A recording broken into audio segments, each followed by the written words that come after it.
Hey, it's time to delve deep. As I'm hammered, it's time to delve deep into a very cool story that Kelvin has about the time he got ripped off really, really bad by some guy. So why don't we start? Give us a streamlined story so the fans can catch up.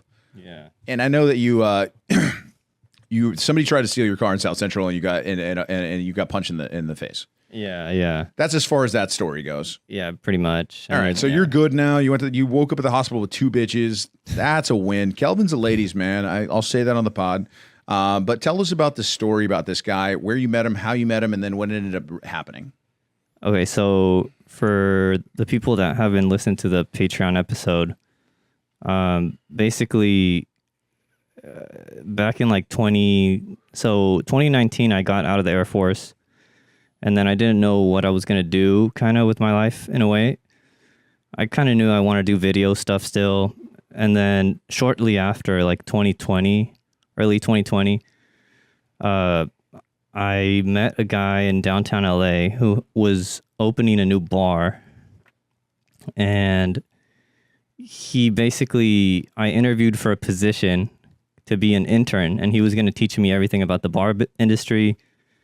And quickly I became like his right-hand man, and like we were running this bar, and it was in downtown LA, and it was like mob themed. It was like speakeasy vibes. And basically we were running the bar, and there was nights where I would like run it without him because he needed to do something else, whatever.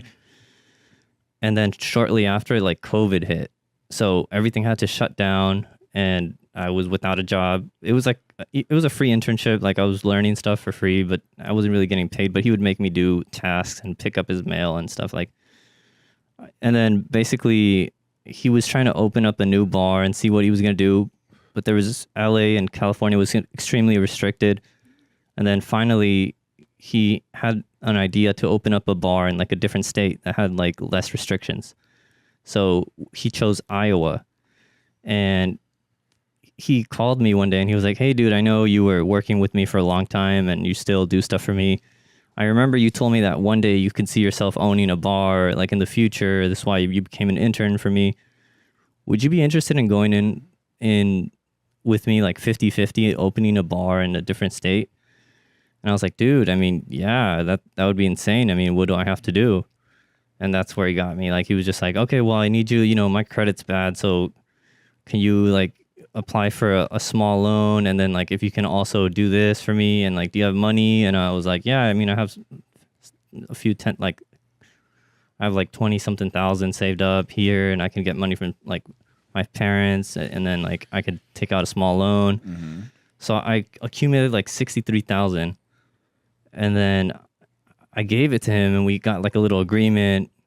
But I was so naive. I didn't like really go to a lawyer or like really check. He made the contract himself, and he like put loopholes that I didn't even know.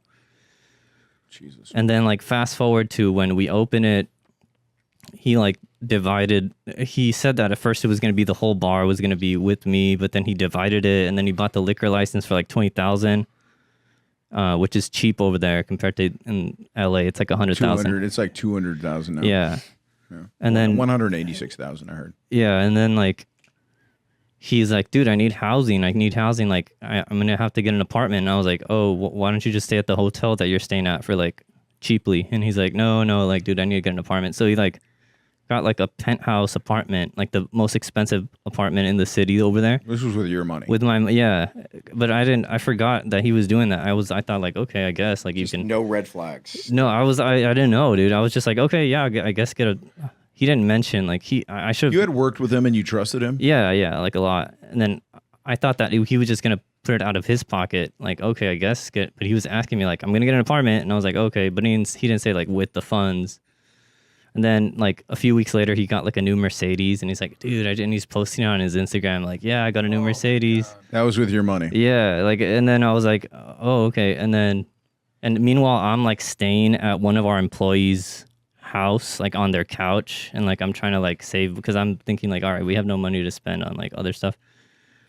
And then like we opened up the bar, and it was like super successful at first, like because we got on the news and everything. It's like a small town in Iowa, and we're like 2 guys from LA came and opened a bar, but he didn't let anyone know that I was like his partner. I was a silent investor, and I was just like his helper. So he was the face of it all, and like he was getting all the fame and everything. Shit. Mm-hmm. And then eventually, like, he kind of wanted to control all the money and everything. And then eventually the bar started going downhill, and like he wasn't like following any COVID like laws or anything. And the people started turning on him within the city. And I was like, okay, well, how can we keep this bar afloat? And I was telling him like, all right, we need to like revamp the bar. Like we need to change the sound system because the sound system was super bad. Like people are leaving. We need to like change the design a little bit, make it look a little more aesthetic, make people want to stay here. And like we need to add new food menu options like wings and like stuff that people want to eat, like pizza with like, you know, all the whole thing. And then he had like this idea. He was like, no, we need to be vegan because like that's like the cool thing to do. Yeah, in Iowa, bro. Yeah, in Iowa. Oh Dude, yeah. In Iowa. Dude, I know. Charlie. And then like yeah, bro, come on. our own employees were saying like, I don't think you guys should do vegan. Like maybe you can have like 1 or 2 vegan options, but like most of the people here eat meat. They're farmers. They're like Iowa, you know, they're asking us like if we have meat, and then we have to tell them no, and then they never show up again. Like they never come back.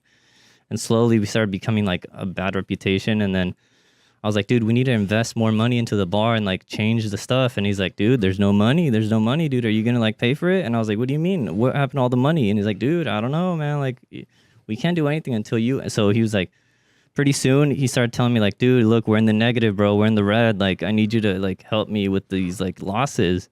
So I was like working my ass off over here when I would come back, like working and just giving him like $1,600 every month, like to cover like mice. God.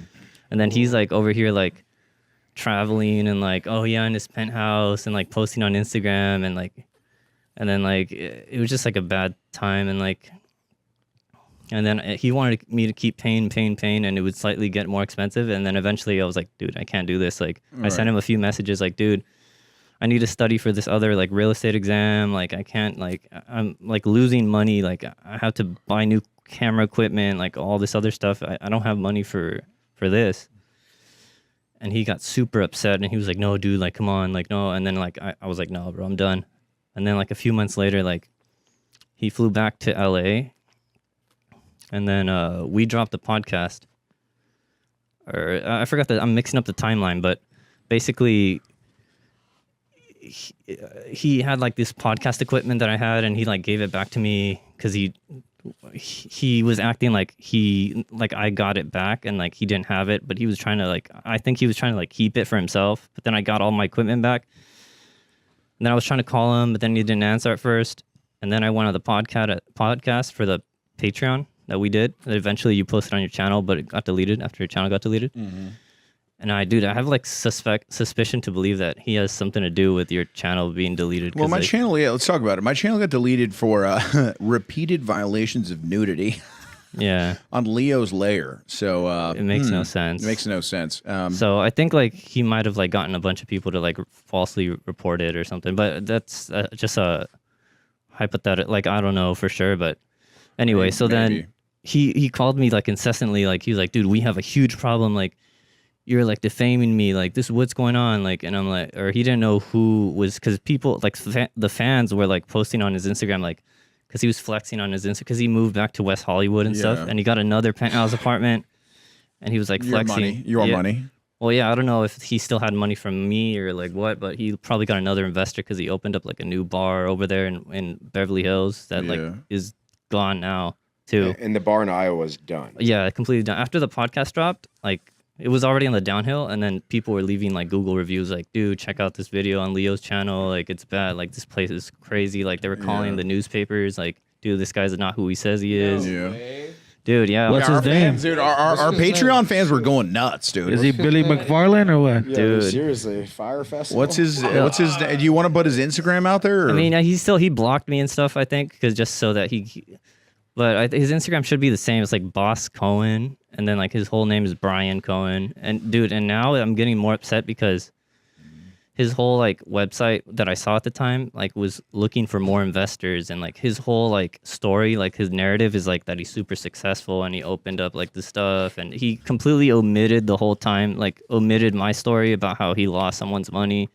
And now he's opening up a new bar this weekend. So by the time this drops, May 19th, he's opening a brand new bar in Pomona called Vice Night Ultra Lounge or something like that, and then a secondary mob bar location in Pomona. So I don't know who he swindled out of the money this time, because he has terrible credit, and like who's gonna give him money. So we'll see how long that lasts. But Are you gonna egg his place? dude, I can't obviously, but I mean, Are you trying? Did you ever look for legal action? dude, I tried, but the lawyers basically told me like there's no, like, since he loopholed it in the agreement, like at his own discretion he can like pay for accommodation and transportation, but he just chose the most expensive options of that, and like he wasn't considerate. Like I think he like misused the funds, obviously. Yeah. But like I think back and I'm like, dude, do you know how much I could have done with basically $70,000 like to invest in like stuff that I want to do for my own stuff, like. Yeah. And he's just like sleeping like a baby at night, like just like throwing money like just like recklessly. Did you ask your parents for any money? What? Say it again. Did you ask your dad for any money Initially, or what do you mean? Yeah, my dad put like several thousand too, like just to help me out a little. Yeah. Initially, and then like my dad's like, "What's going on? Where's my money?" And I'm like, "Dude, like." So my dad was like furious, but yeah. So it was a very daunting, kind of dark experience. Mitch, what you've done some business transactions in your day. What would you say that you would have done differently? In terms of that, I would have stopped giving money. Yeah, but he was be that vape, by the way. I mean, what would Nikki? What would the Russians do in a situation like that? What would the Ruskies do? Do they just huh? show up, man, and just say, do "Give you me my show up? money. Give me my money." Hey, where give me his? Do you owe me some monies? You Huh? owe me some monies. Yeah, it will be. First of all, you need to do it with the lawyer, my friend. But at the end, even the lawyers can even do something bad for you. So, if there will be situation like that you already stuck, like yours, like you just go to this guy. If you want to do it legally with the lawyers, if you want to do just like How many Russian guys does he need? maybe one. Just one. Just one. Just one. Just a one, big bro. guy, It's got to just be a giant. big guy, dude, that comes in. smoking a cigarette. Yeah, dude, that's crazy that happened to you, man. How do you look? Like, what are you looking for in the future for this? Like, what do you think I mean, is the move? I know it's like, in a way, it's like a really messed up learning lesson. Now I know how to venture forward. Like if I ever decide to go into business with people, like I know how to move a little bit more, but it's also like I feel like cheated out of like life, or like I feel like I lost time of like my life clock. Cause it's like, all right, all this money, you know how much people work for a certain money to make, and now it's like it's gone. But at the same time, like I want, maybe, dude, if he can somehow like find it within his heart to not be like a messed up person, because in his mind, he's like, I know for a fact that he thinks he did nothing wrong. He's like, oh, dude, well, it's just business. Like, I don't know.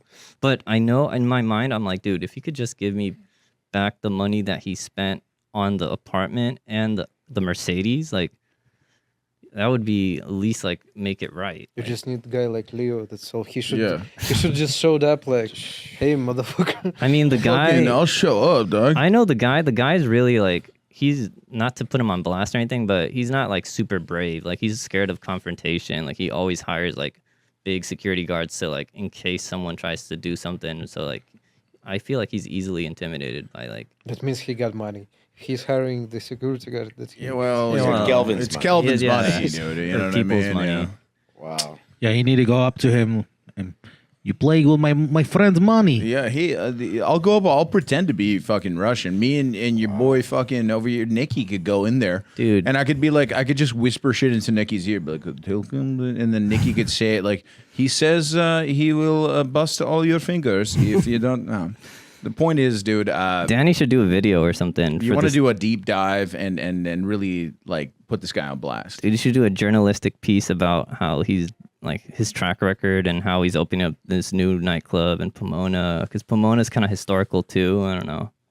What can you do with lawyers with him? Dude, nothing, and he Nothing. basically weaseled his way into like having like a loophole. I already talked to a bunch of lawyers, and they're like, well, he said that he would, at his discretion, get like accommodation, transportation. I mean, It's a lesson for all of you listeners. Like if you want to go into business with someone, make sure that it's someone that you know is going to have some moral, some backing to it. We took in business class. I mean, even just going to like college, I majored in business, and you take business ethics, right?